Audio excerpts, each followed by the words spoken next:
ఇదంతా శివలీల అనిపిస్తోంది. మంచు విష్ణు దేవుడికి భక్తుడికి మధ్య ఎవరు ఉండాల్సిన పని లేదు, మూఢనమ్మకాలు అవసరం లేదని చెప్పడమే మా కన్నప్ప సినిమా ఉద్దేశం.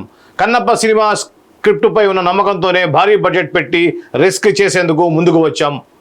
కన్నప్పకు ఇప్పటివరకు 1,00,000కు పైగా టికెట్లు అమ్ముడుపోయాయి. ప్రేక్షకుల నుంచి ఈ స్థాయి స్పందన చూసి నాకు ఆనందం వేస్తుంది. ఇదంతా శివలీల అనిపిస్తోంది అని విష్ణు మంచు అన్నారు.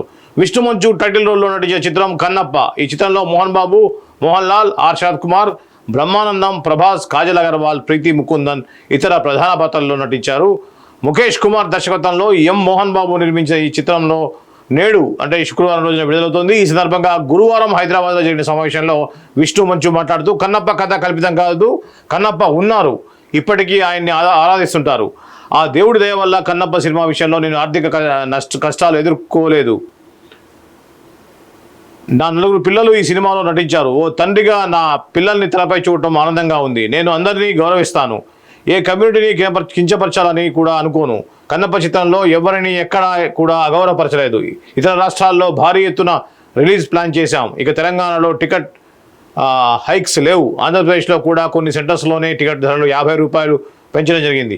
అమెరికాలో కూడా కన్నప్ప సినిమాను చిన్నారులు ఎక్కువగా చూసేలా వారి వరకు టికెట్ ధరల్లో మార్పు చేసి ఏర్పాటు చేశాం. ఈ సినిమాపై నెగిటివిటీకి కొందరు కుట్ర చేస్తున్నారని మా దృష్టికి వచ్చింది. సినిమా రిలీజ్ కాకుండానే ఎక్స్లో రివ్యూలు ఇచ్చి రేటింగ్స్ తక్కువ ఇచ్చారు. అందుకే మా సినిమాపై ఎవరైనా అనవసరంగా నెగిటివిటీ స్ప్రెడ్ చేస్తే వారిపై చట్టపరమైన చర్యలు తీసుకుంటామని నోట్ విడుదల చేశామన్నారు.